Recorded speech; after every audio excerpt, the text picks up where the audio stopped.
आषाढ़ आसे फेरी फेरी हे आषाढ़ आसे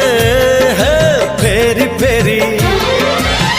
साधब आसुचिल सिंदूर बोईत धरी चोरी चोरी चोरी चोरी चोरी चोरी चोरी चोरी चोरी चोरी चोरी चोरी चोरी चोरी चोरी चोरी